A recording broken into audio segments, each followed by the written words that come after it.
kita bisa membersihkan tubuh kita dengan menjalani hidup sederhana dan puasa, tetapi hanya cinta yang bisa membersihkan hati kita.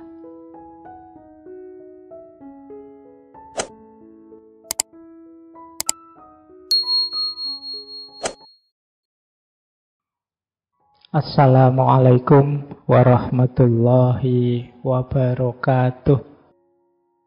Tidak setiap orang bisa dicintai. Untuk dicintai perlu sejumlah sifat dan kelebihan yang tidak dimiliki oleh semua orang. Namun semua orang bisa menikmati dan merasakan cinta. Apabila engkau tidak menjadi orang yang dicintai, maka hendaklah engkau menjadi orang yang mencintai. Jika engkau tidak bisa menjadi Yusuf, maka apa yang menghalangimu untuk menjadi Yakub, ayahnya Nabi Yusuf? Apa yang menghalangimu untuk menjadi pecinta yang tulus dan yang selalu merindu? Nah, kita ini sering putus asa, gelisah, kecewa karena tidak dicintai oleh orang yang kita harapkan mencintai kita. Mungkin kita punya sahabat yang bayangan kita, sahabat kita itu harusnya mencintai kita, dekat dengan kita. Ternyata tidak begitu. Dia tidak terlalu serius, tidak terlalu peduli dengan kita. Kan terus kita kecewa. Kata Maulana Rumi, ya memang begitu.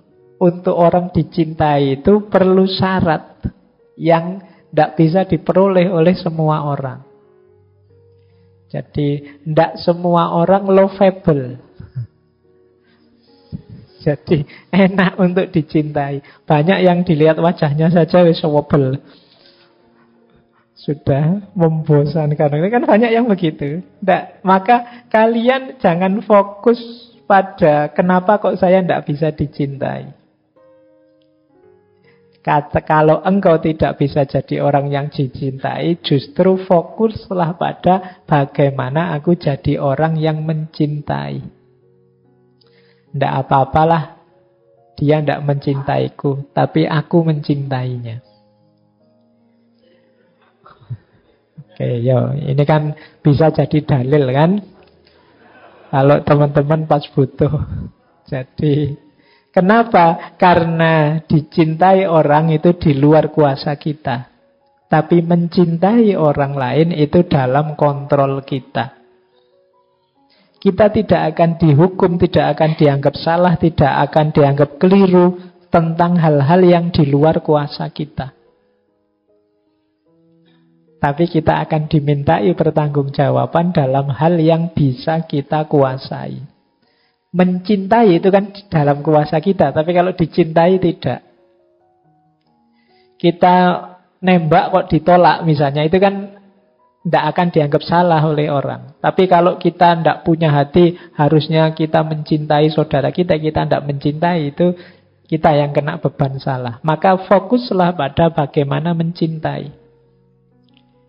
Kata Maulana Rumi, kalau tidak bisa menjadi Yusuf, ya paling tidak jadilah Yakub. Ya kalau Nabi Yusuf jelas beliau ganteng, luar biasa, semua orang senang. Jadi maka kita akan minder, wah apa ya bisa saya kayak Nabi Yusuf? Ya pasti tidak. Jadi, nah paling tidak jadi Nabi Yakub. Nabi Yakub itu jiwanya penuh cinta. Beliau tahu kok cerita yang terjadi terhadap Yusuf, makarnya saudara-saudaranya dan lain sebagainya. Tapi beliau jiwanya sudah penuh cinta. Siapa saja dicintai oleh Nabi Yakub. Meskipun mungkin tidak dapat balasan sebagaimana yang diharapkan. Nah, kalau tidak bisa jadi Nabi Yusuf, ya kita jadi Nabi Yakub. Bahkan saking sedihnya karena kangen Nabi Yakub kan sampai kabarnya tidak bisa melihat Nabi Yakub ini. Nah, ini profil. Jadi Dibandingkan kita sibuk mencari orang yang mencintai kita, mending kita sibuk bagaimana cara kita mencintai orang lain. Dalam konteks persahabatan, ya, mari kita sibuk apa yang bisa aku berikan pada sahabat kita, bukan menunggu apa yang akan diberikan sahabatku padaku. Bagaimana caraku yang terbaik untuk mencintai sahabatku, bukan coba aku lihat sahabatku ini memberi apa padaku. Jadi bukan itu. Karena yang dilakukan orang di luar kuasa kita, yang ada dalam kuasa kita, ya, yang bisa kita lakukan. Jadi tidak setiap orang bisa mencintai. Tapi tidak setiap orang bisa dicintai, tapi setiap orang bisa mencintai. Baik, saya lanjutkan. Yang keenam. Oke. Ini suaranya jelas ya. Saya pegang gini aja. Nanti dianggap imam kalau saya pakai. Oke, kita lanjutkan. Tidak apa-apa, nanti kita lebihkan sedikit sesuai dengan materi yang dibawa. Yang keenam, bila engkau berkata-kata baik kepada orang lain, maka kebaikan itu akan kembali kepadamu. Pujian dan terima kasihmu pada dia pada hakikatnya adalah untukmu sendiri. Bagaikan orang yang menanam pohon mawar dan melati di sekitar rumahnya. Manakala dia memandangnya, dia seperti berada dalam surga. Nah, ini untuk kita ingat-ingat. Jadi, apapun yang kita lakukan untuk sahabat kita yang bentuknya kebaikan, jangan dikira itu persembahan untuk dia saja. Jangan dikira itu pengorbananmu yang manfaatnya hanya untuk dia saja. Kalau kita melakukan kebaikan, itu sebenarnya untuk kita. Jadi, tidak untuk dia. Kalau kita berterima kasih pada orang misalnya, ini kan berterima kasih ini juga jenis kebaikan. Itu juga sebenarnya bukan kita menuju dia, tapi sebenarnya kita menuju kita sendiri. Maksudnya apa? Ya kalau kita berterima kasih misalnya, sebenarnya itu adalah bukti yang menunjukkan bahwa kita punya jiwa yang bersyukur. Kita punya jiwa yang berterima kasih. Kalau kita membantu teman kita misalnya, ini sebenarnya menegaskan, alhamdulillah berarti aku ini masih manusia yang dermawan, masih manusia yang mau berbagi. Jadi sebenarnya semuanya kembali ke kita. Kalau kita jujur pada orang lain, jangan dikira bahwa, oh aku jujur, dia yang mendapatkan manfaat dari kejujuranku. Sebenarnya tidak. Kita juga dapat manfaat dari kejujuran itu. Jadi man amila sholihan falinafsi. Jadi barang siapa melakukan kebaikan, ya untuk dirinya sendiri. Kebaikan itu. Jadi maka jangan ragu-ragu, jangan bimbang kalau teman-teman ingin melakukan satu kebaikan apapun. Termasuk kebaikan yang berhubungan dengan sahabat pada orang lain. Itu jangan dikira saya memberi berarti saya yang berkorban, dia yang dapat manfaat. Karena manfaat dari kebaikan itu hakikatnya nanti pada kita dan kembali ke kita lagi. Kalau manfaat untuk dia itu di luar kuasa kita sudah. Kadang-kadang kita itu ingin berbuat baik pada orang, tapi kok hasilnya tidak bagus, atau orangnya malah salah paham, atau orangnya malah benci sama kita dan lain sebagainya. Respon dia di luar kuasa kita. Tapi kebaikan yang kita lakukan pasti ada manfaatnya untuk kita. Jadi kalau engkau berkata baik pada orang lain, kebaikan itu akan kembali padamu. Tidak usah diukur, wah enak dia dapat manfaat terus. dari aku apa enggak. Enak dia, aku terus yang neraktir, dia enggak pernah neraktir. Aku untungnya apa? Aku kehilangan uang banyak. Enggak. Kamu pasti dapat sesuatu. Ada banyak hal yang kamu dapat dengan kamu dermawan. Paling tidak sekarang kamu tahu bahwa, weh, ternyata aku ini ya tangguh juga ya. Uang yang harusnya untukku sendiri 1 bulan bisa loh untuk bantu teman makan setengah bulan juga. Berarti aku ini lumayan. Itu ukurannya lebih tangguh daripada sebelumnya. Dan lain sebagainya. Ada banyak manfaat yang bisa aku raih. Jadi ini rumus ke-6. Bagaimana kita dalam bersahabat itu tidak berhenti melakukan kebaikan dan tidak harus mengkalkulasi apa yang diberikan pada sahabat kita dan bagaimana respon dia. Yang penting itu kebaikan jalan saja. Manfaatnya pasti hadir untuk kita.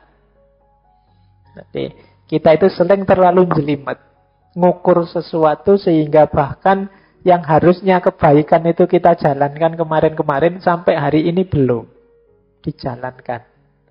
Khawatir efek ini, efek itu. Mungkin Pak saya itu ingin sholat malam Pak, tapi katanya kesehatan itu 1 hari tidurnya kan minimal 7 jam. Nah kalau saya sholat malam tidur dimulai jam sekian sampai sekian, nanti kurang 7 jam Pak. Kalau kurang tidur nanti jelimet sekali. Dibahas terus akhirnya tidak sholat-sholat. Iya. Saya mau bantu teman saya, tapi Pak nanti kalau dia jadi manja gimana ya? Kalau dia terus ketergantungan dengan saya, ada apa-apa utang ke saya gimana ya? Nanti suwi akhirnya ya tidak jadi-jadi bantu teman. Temannya nunggu dia mikir kesuwen nyari teman yang lain. Kita tidak jadi berbuat baik. Jadi yuk teman-teman kalau ada terbersit, saya punya rumus begini. Kalau tiba-tiba terbersit di pikiran kita, di hati kita, keinginan untuk melakukan kebaikan apapun, bagi saya itu ilham dari Allah. Petunjuk dari Allah untuk melakukan kebaikan itu. Ayo jangan ditunda-tunda. Bagi saya itu terkabulnya doa kita. Kita kan tiap sholat minta pada Allah, ihdinas siratal mustaqim. Ya Allah, tunjukkan aku ke jalan yang lurus. Itu diantara menurut saya ya. Allah menunjukkan kita ke jalan lurus itu diilhamkan pada kita untuk melakukan kebaikan tertentu. Ilham itu antara lain muncul di kepala kita, di hati kita. Muncul ide untuk melakukan kebaikan ini, kebaikan itu. Itu bagi saya dari Allah. Nah, berarti apa? Ayo dijalankan, tidak usah ragu-ragu, tidak usah terlalu banyak kalkulasi. Saya ingin bulan depan itu pulang kampung, salim sama ibu bapak, sudah lama aku tidak pulang. Apa yang bisa aku baktikan, ya aku baktikan lah. Ini bagi saya termasuk ilham dari Allah. Yuk dijalankan. Saya inginlah, meskipun uangku sedikit, yo tetangga kiri kanan ada yang yatim piatu. Yo sekedar 10-20 ribu aku ingin juga sih sebenarnya sedekah. Ini bagi saya ilham, kebaikan. Jalankan itu. Tidak usah terlalu banyak mikir. Biasanya kalau dipikir atau ditunda-tunda itu terus tidak jadi. Tapi mosok ya bantu anak yatim cuma 10-20 ribu buat apa ya buat mereka? Nunggu nanti kalau sudah dapat 100 ribu. Begitu punya 100 ribu, eman ya 100 ribu. Kok dikasihkan? Akhirnya tidak jadi. Maka untuk kebaikan jalan saja. Tidak usah terlalu banyak pertimbangan. Saya khawatirnya Allah sudah ngasih banyak sekali ilham kebaikan, kita tidak jalan. Kita tiap hari masih minta lagi. Ihdinas siratal mustaqim lagi. Sudah ditunjukkan itu kebaikannya, minta lagi ihdinas siratal mustaqim lagi. Jangan-jangan Allah lama-lama jengkel. Sudah diberitahu jalan lurusnya, tapi masih ngeyel lagi. Itu pun minta lagi. Ya Allah diberi dong. Sudah. Ya Allah diberi dong. Itu lama-lama tidak diberi kita. Maka yuk serius dalam kebaikan. Insya Allah kalau teman-teman ini kan paling tidak wis mahasiswa ya levelnya. Sudah tahu kok mana yang baik, mana yang buruk. Tinggal kapan inspirasi kebaikan itu muncul. Nah, ini bagian dari hidayah dan petunjuk dari Allah. Baik, lanjut. Nah, ini yang ketujuh dari Maulana Rumi. Cintailah semua orang, niscaya engkau akan selalu berada di antara bunga mawar dan taman surgawi. Jika engkau membenci semua orang, maka bayang-bayang musuhmu akan selalu berada di depan matamu. Matamunya membacanya pelan-pelan. Seakan engkau berputar-putar siang dan malam di antara tanaman berduri dan kumpulan ular yang siap mematuk. Jadi kalau kita jadi pecinta, hidup dalam cinta, medan hidup kita adalah medan taman bunga. Tapi kalau kita hidup dalam kebencian, semua orang akan tampak seperti musuh, dan orang yang kita benci itu dia hadir terus di pikiran kita, di hati kita. Kita seperti orang yang hidup di taman berduri yang banyak ularnya. Taman berdurinya saja sudah menyebalkan, apalagi banyak ularnya. Sudah mengerikan. Maka hidup dalam cinta bukan hidup dalam kebencian. Energi yang dikeluarkan sama. Tapi energi yang kita keluarkan untuk mencintai melahirkan kebahagiaan seperti hidup di antara bunga mawar dan taman surgawi, sementara energi kebencian melahirkan kegelisahan seperti hidup di taman berduri dan kumpulan ular. Ya sama energinya itu maksudnya sama capeknya. Dari kalkulasi matematikanya itu sama. Orang mencintai kan sibuk membahagiakan yang dicintai. Sementara orang yang membenci sibuk gimana caranya yang dibenci jatuh. Dua-duanya sama-sama sibuk. Tapi rasanya beda. Orang yang mencintai sibuknya membahagiakan, menyenangkan. Sementara orang yang membenci sibuknya menyakitkan. Toh begitu kadang kita lebih suka milih kebencian. Nah ini PR kita hari ini. Jadilah jiwa yang mencintai. Baik, kita lanjutkan. Nah, sekarang kita mulai dari sahabat dan guru beliau ya, Syekh Samsuddin At-Tabrisi. Masih berhubungan dengan persahabatan. Saya bilang tadi ini saya ambil dari kitab Qawaidul Ishq Al-Arba'un. Jadi 40 kaidah cinta. Harusnya 40, tapi ya saya ambil 7 saja. Tadi Maulana Rumi juga 7, Syekh Samsuddin At-Tabrisi juga 7. Angka 7 kan ada rahasianya sendiri. Baik. Yang pertama dari Syekh Samsuddin At-Tabrisi. Kesepian dan kesendirian adalah dua hal yang berbeda.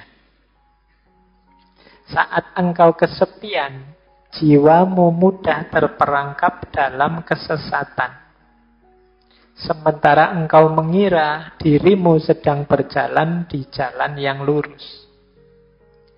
Sementara merasa sendiri lebih baik untukmu. Karena hal itu bermakna engkau tidak sendiri. Tetapi adalah lebih baik jika engkau menemukan seseorang karena orang lain adalah cermin bagimu. Ingatlah bahwa engkau tidak bisa melihat dirimu kecuali dalam hati orang lain. Dan melihat kehadiran Tuhan dalam dirimu. Jadi yang pertama ini menarik ya. Bedanya kesepian dan kesendirian. Kalau kesepian ini kondisi jiwa yang konotasinya agak negatif. Orang bisa di tengah-tengah ngaji yang rame ini, tapi dia kesepian. Itu biasanya hubungannya dengan kondisi jiwa yang dia inginkan tidak ada. Terus dia merasa sepi. Ini orang satu masjid kok yang dibahas cinta-cinta saja. Nggak ngerti bahwa aku sedang patah hati ini misalnya. So, itu kan di tengah orang yang kecewa, dia merasa kesepian.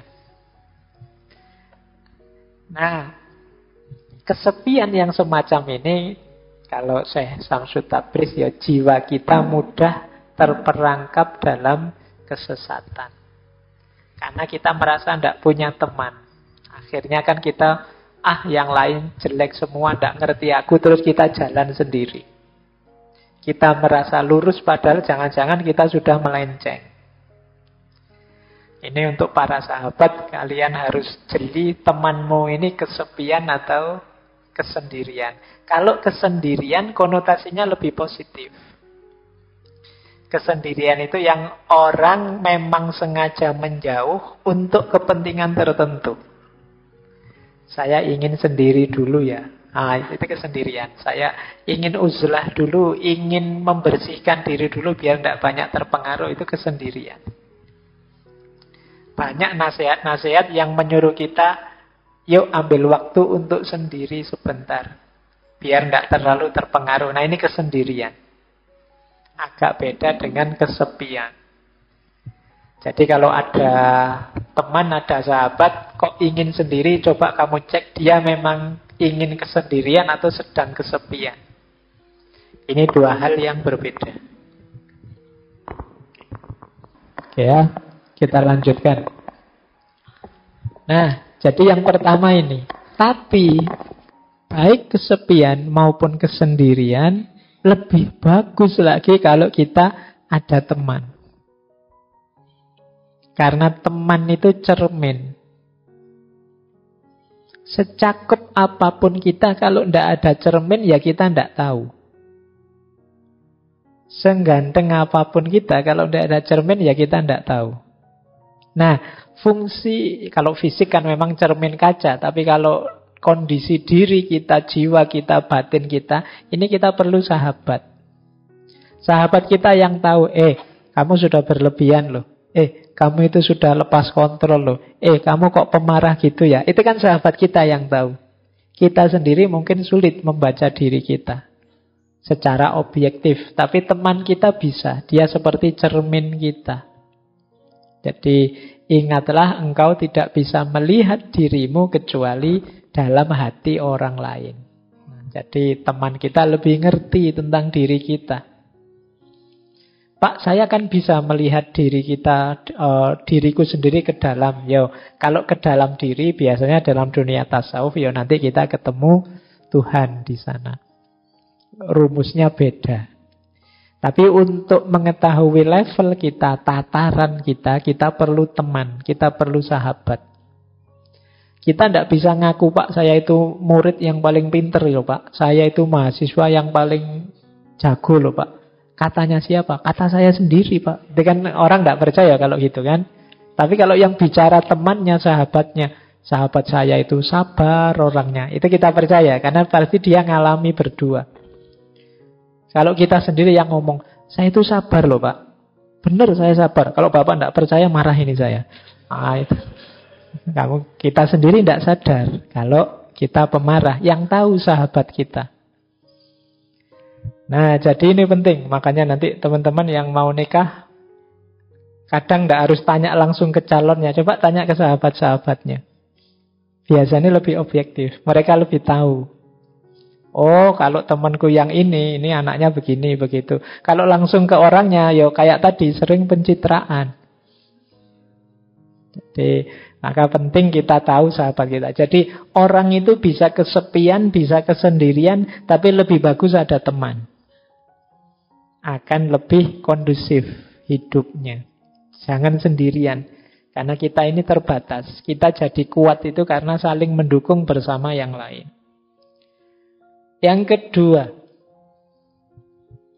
adalah mudah bagi kita untuk mencintai Tuhan yang maha sempurna, suci, dan terbebas dari kekurangan. Yang paling sulit adalah mencintai manusia dengan segala ketidaksempurnaan dan kekurangannya. Ingatlah, seseorang hanya akan mampu memahami apa yang bisa ia cintai. Tak ada kebijaksanaan tanpa cinta. Selama kita tidak belajar untuk mencintai makhluk Tuhan, kita tidak akan dapat benar-benar mencintai siapapun dan mengenal Tuhan. Nah, ini wasiat selanjutnya. Mencintai sesama, mencintai manusia, bersahabat dengan sesama, itu hebat. Karena sebenarnya sulit. Kenapa? Orang itu serba tidak sempurna, serba kekurangan. Kan banyak orang itu, Pak, saya nyari sahabat orang baik-baik. Sulit loh kita nyari orang baik-baik itu. Selalu orang itu ada kurangnya, ada jeleknya. Tidak mungkin kita ketemu orang yang sempurna. Loh, kita bisa mencintai yang tidak sempurna, itu hebat. Mencintai Tuhan, mencintai Allah itu lebih mudah jalannya. Kenapa? Allah Maha Kuasa, Maha Indah, Maha Sempurna, mudah. Tapi mencintai manusia dengan banyak kekurangannya itu sulit. Ya boleh dicek lah, kalau teman-teman memperhatikan sahabat kita masing-masing, itu kan selalu saja ada jeleknya. Tapi kita bertahan tetap mencintai dia, itu luar biasa. Nah, berarti persahabatan itu memang sesuatu yang utama. Dan cinta kita pada sahabat inilah nanti yang jadi sumber kebijaksanaan. Yang bisa bijaksana itu orang yang ada di tataran cinta. Makanya filsafat itu filosofia. Cinta pada kebijaksanaan. Karena inilah level yang hanya bisa dicapai oleh para pecinta. Hanya yang mencintai, yang mau peduli. Sebenarnya kenyataannya begini sih, tapi tidak usah aku sampaikan dululah, nunggu hatinya tenang. Loh, bisa begini nih orang-orang yang mencintai. Kalau kita tidak peduli, tidak mencintai, Allah biar segera bebas tugas, tak kasih tahu sekarang aja, meskipun dia nanti jadinya kecewa atau jadinya marah-marah. Nah, ini levelnya mungkin kebenaran, tapi belum nyampe pada kebijaksanaan. Hanya orang-orang mencintai yang bisa bijaksana. Kadang-kadang mungkin kita punya sahabat yang cerewetnya luar biasa. Kalau ngomong tidak bisa berhenti misalnya. Tapi karena kita cinta padanya, kita peduli padanya, kita bisa menampung sebanyak apapun kata-katanya. Dan kita bijaksana untuk tidak begitu saja marah-marah padanya, begitu saja meninggalkannya.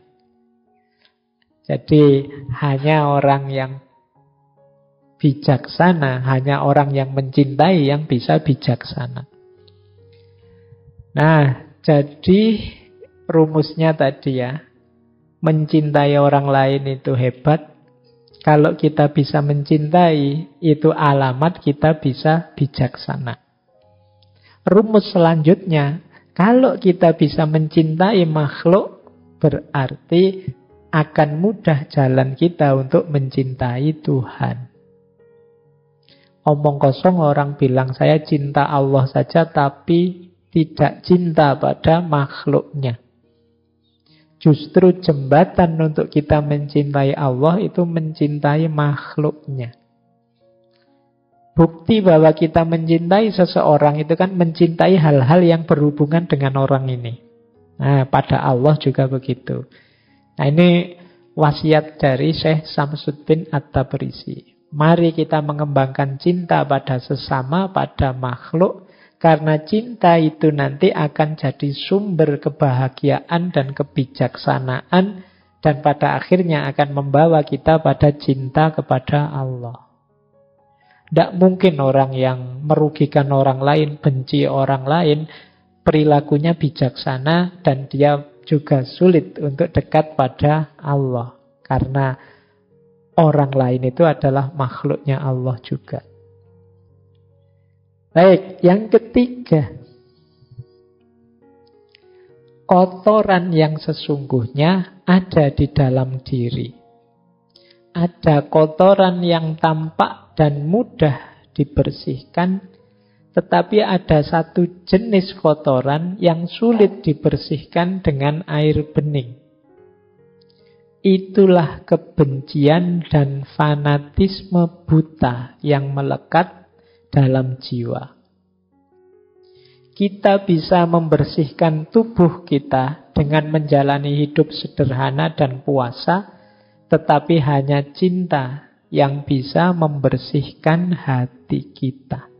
Jadi ada kotoran jasmani, ada kotoran rohani. Kotoran jasmani itu mudah kita bersihkan, ya antara lain hidup sederhana, puasa itu kan membersihkan fisik kita. Tapi kalau kotoran rohani, ini jalan untuk membersihkannya hanya cinta. Kotoran rohani, kata Syekh Syamsuddin At-Tabrisi, ada dua. Yang pertama kebencian, yang kedua fanatisme. Fanatisme ini jenis menduakan Allah dengan yang lain. Jadi keterikatan pada yang selain Allah, itu namanya fanatisme. Ini mengotori jiwa kita. Kebencian mengotori jiwa kita, fanatisme mengotori jiwa kita. Obatnya apa? Cinta. Jadi, semoga teman-teman bolak-balik mendengarkan kata-kata cinta ini tidak malah bosen ya. Saya khawatirnya cinta lagi. Bosen, Pak. Tidak apa-apa, ini harus diulang-ulang. Sampean bosen juga tidak apa-apa. Paling tidak nanti masuk ke bawah sadarnya bahwa kita memerlukan banyak cinta untuk hidup ini. Adanya makhluk dan alam semesta ini ya juga buah dari cintanya Allah. Maka yuk, kalau masih ada kebencian, masih ada fanatisme, kita suka dengan sesuatu tidak masalah. Kita memerlukan sesuatu tidak masalah, tapi semoga tidak jatuhnya fanatisme. Kita tidak cocok dengan sesuatu tidak masalah. Kita tidak setuju dengan sesuatu juga tidak masalah, manusiawi. Tapi semoga tidak sampai titik kebencian. Kalau sudah benci dan fanatik, itu jiwa kita kotor. Kalau dia kotor, sulit melihat kebenaran. Kalau kita sudah benci pada sesuatu atau seseorang, itu kan kebaikan atau kebenaran dari yang kita benci ini kan sudah tidak kelihatan lagi. Maka, yuk, obatnya hanya cinta. Mari kita banyak mencintai. Lanjut. Yang keempat, Syekh Syamsuddin At-Tabrisi menasehati kita, jika seseorang ingin mengubah cara orang lain memperlakukan dirinya, maka lebih dulu dia harus mengubah cara dia memperlakukan dirinya. Bila dia tidak belajar untuk menyayangi diri sendiri, setulus dan sepenuh hati, dia tidak mungkin dicintai.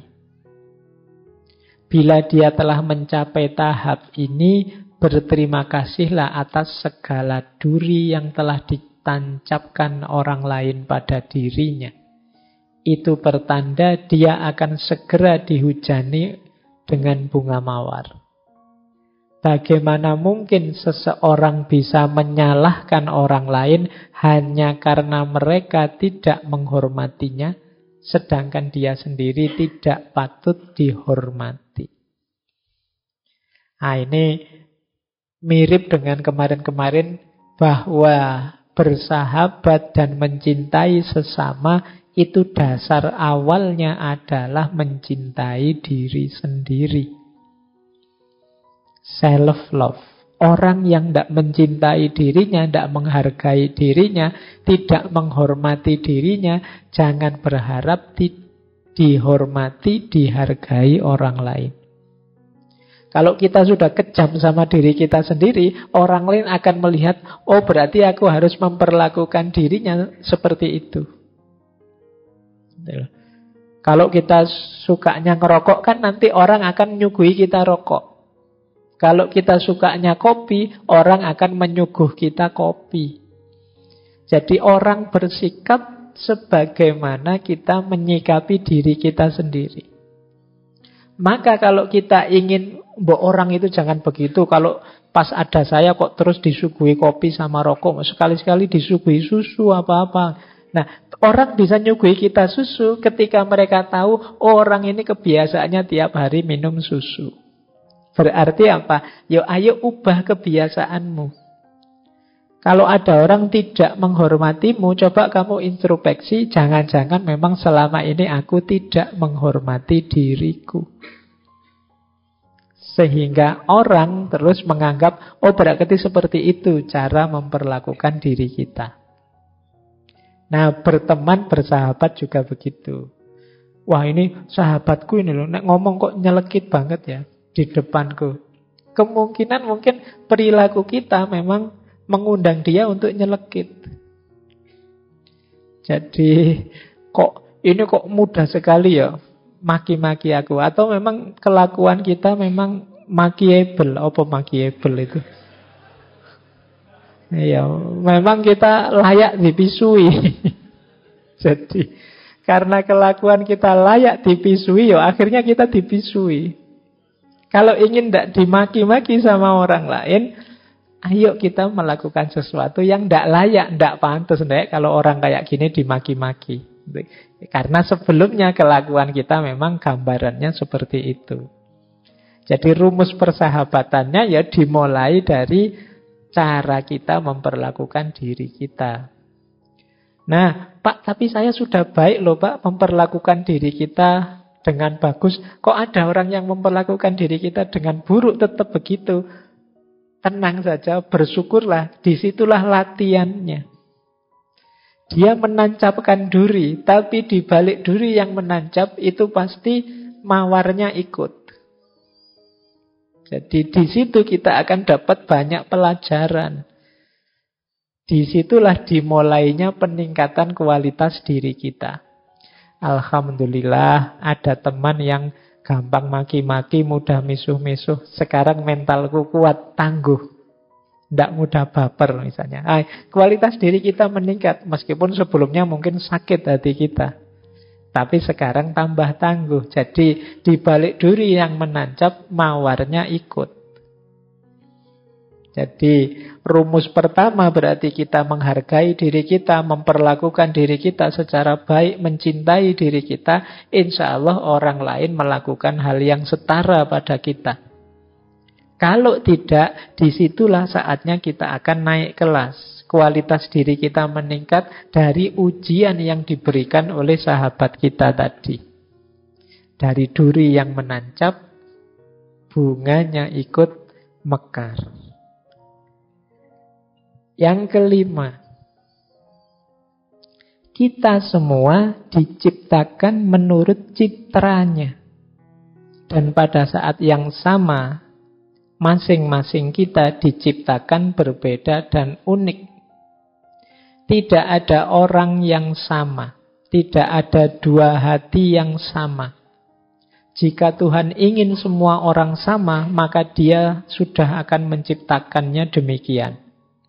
Oleh karena itu, tidak menghargai perbedaan dan memaksakan pandanganmu terhadap orang lain sama saja dengan tidak menghargai keputusan Tuhan.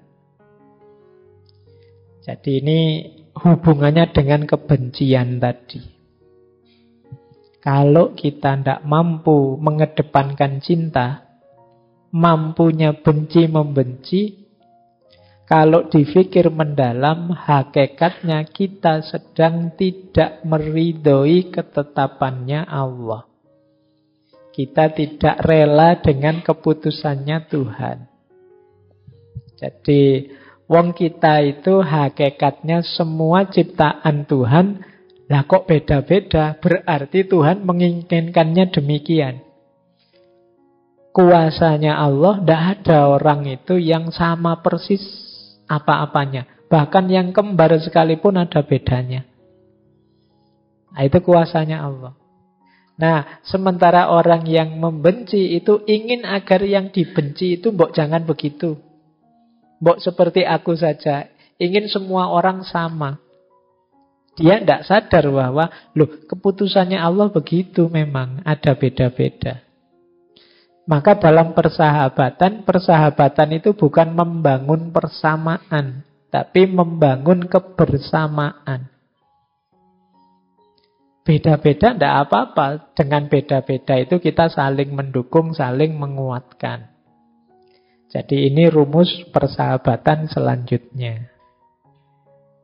Baik, kita lanjutkan. Yang keenam, dunia ini bagai gunung salju yang suaranya memantulkan gema. Apapun yang engkau ucapkan, baik atau buruk, akan kembali kepadamu. Oleh karena itu, bila ada seseorang berpikiran buruk tentangmu, maka jika engkau mengatakan suatu keburukan tentang orang tersebut, itu hanya akan memperbesar masalah dan engkau akan terperangkap dalam lingkaran energi keburukan. Dengan demikian adalah sangat baik. Kalau ini ijazah dari Syekh Samsuddin At-Tabrisi. Kalau ada orang berbuat buruk pada kita selama 40 hari 40 malam, engkau mengatakan dan memikirkan hal-hal yang baik tentang orang itu. Di akhir 40 hari itu semuanya akan berbeda. Karena suasana jiwamu pun akan menjadi berbeda. Jadi ini sebenarnya nasihatnya begini loh. Kebaikan atau keburukan yang kita lakukan akan kembali ke kita. Kalau ada orang melakukan keburukan pada kita, jangan dibalas dengan keburukan yang sama. Karena kita akan terjebak dalam lingkaran keburukan. Balaslah tetap dengan kebaikan. Bahkan itu yang saya sebut ijazah tadi ya. Kalau ada orang kok sering ngomong jelek tentang kita, ayo dibales. Kata Syekh Samsuddin, 40 hari 40 malam, ayo kita ngomong yang buruk, yang baik-baik tentang dia. Yang buruk-buruk lah podo wae. Kita ngomong yang baik-baik tentang dia, pikirkan yang baik-baik tentang dia. Setelah 40 hari akan ada keajaiban. Mungkin yang semula musuh bisa jadi teman. Ini semacam law of attraction. Kalau keburukan yang kita lakukan, ya keburukan yang akan hadir. Tapi kalau kebaikan yang kita ucapkan dan kita katakan, kita pikirkan, maka kebaikan juga yang akan hadir. Loh, kalau selama 40 hari kita ngomong yang baik-baik dan mikir yang baik-baik tentang seseorang, paling tidak kan kita sendiri yang terus jadi cinta padanya, tidak jadi benci. Energi kebencian tadi jadi berubah. Orang Jawa kan bilangnya tresno kuwi jalaran saka kulino. Kalau kita biasakan yang baik-baik, kita akan yang kita benci tadi lama-lama jadi kita suka. Apalagi sampai 40 hari. Pasti terus relasi kebencian akan berubah jadi relasi cinta. Yang ketujuh, di dunia ini bukanlah kesamaan atau keteraturan yang menggerakkan kita untuk maju ke depan. Melainkan hal-hal yang bersifat kontradiksi yang nyata. Nah, ini yang terakhir ini harus agak hati-hati menjelaskannya. Dan semua yang bertentangan di dunia ini hadir dalam setiap diri kita. Oleh karena itu, seseorang yang beriman perlu bertemu dengan orang yang ingkar. Dan yang ingkar harus mengenal orang yang beriman yang teguh. Sampai masing-masing mencapai tahap paripurna.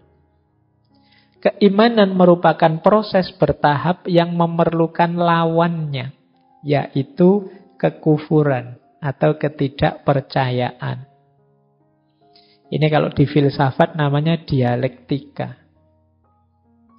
Jadi kalau kalian ingin ngerti levelmu sejauh mana tataranmu, apakah engkau sudah pas, kamu perlu mencari antitesis. Counter example, mungkin kalau dalam penelitian ya. Jadi, misalnya Kalau kamu ingin menegaskan keimananmu kan kamu perlu, oh yang tidak beriman itu begini. Ini namanya hukum kontradiksi. Jadi untuk tahu sesuatu itu ada kan kamu harus tahu yang tidak ada seperti apa. Untuk tahu sesuatu itu baik kan kamu harus tahu batas buruknya di mana. Ini namanya dialektika. Karena tidak mungkin semua orang baik atau semua orang kufur. Ini masing-masing orang ini saling jadi cermin seperti tadi. Maka tidak ada satupun ciptaannya Allah yang sia-sia. Kalau kalian tanya, kok ada ya ciptaan ini, ciptaan itu? Tidak, semuanya ada mainnya, ada manfaatnya. Mungkin kita yang muslim mengambil parameter, oh ini batasnya kekufuran. Nanti mungkin agama lain juga punya batasnya sendiri, punya dialektikanya sendiri. Ini gunanya berteman, berdialektika. Sampai nanti batas paripurna. Mungkin kita beriman akan semakin beriman, akan semakin beriman. Yang kufur dialektika dengan kita, lama-lama dia juga jadi beriman. Semua lama-lama jadi memuncak. Jadi ini kalau di psikologi mungkin law of polarity, law of contradiction. Jadi hukum kontradiksi. Semakin kalau kita ingin berkembang ya harus tahu antitesisnya. Yang nanti lahir sintesis. Semakin baik, semakin baik, semakin baik. Nah ini kalau yang terakhir ini perlu direnungi agak mendalam. Bahwa baik dan buruk itu sesuatu yang berpasangan. Bahwa hitam dan putih itu berpasangan. Bahwa siang dan malam itu berpasangan. Kepercayaan dan ketidakpercayaan juga pasangan. Nah, dialektika dua inilah yang membuat dunia ini berputar. Dunia ini berjalan. Baik, waktunya ya. Monggo yang mau selesai dulu ini karena menuntaskan tadi. Nah, itu saya nulisnya salah, itu harusnya Jalaluddin Rumi, malah tak tulis jenengku. Ya. Kalau lurus-lurus saja kalian tidak melek. Jadi harus saya tulis yang berbeda. Ini yang awalnya cover jadi harus jadi quotes. Kata Maulana Rumi, perpisahan hanyalah bagi yang mencintai dengan kedua matanya. Sedangkan dia yang mencintai dengan jiwa dan hatinya tidak mengenal kata perpisahan sama sekali. Jadi ya wis, kamu langsung nggak usah tak jelaskan ya, sudah ngerti maksudnya ya. Jadi ya, kalau masih ada diksi perpisahan, ya berarti memang batas cintanya masih di level fisik. LDR itu kan levelnya fisik. Tapi kalau rasa cinta itu sudah ke level jiwa dan hati, ya tidak ada perpisahan. Karena jiwa dan hati tidak terbatas ruang dan waktu. Tidak mungkin bisa berpisah. Kalau engkau sudah hadir di hatiku, dia masih ada di sini atau tidak kan tergantung aku. Meskipun engkau kawin dengan orang lain atau macam-macam, masih ada di hatiku kan. Tidak mungkin bisa hilang. Jadi perpisahan itu ya level fisik yang bisa. Kalau level jiwa dan hati sebenarnya tidak mengenal kata perpisahan. Apa bisa misalnya kalian, aku akan membuangmu dari pikiranku? Tidak bisa. Kecuali amnesia.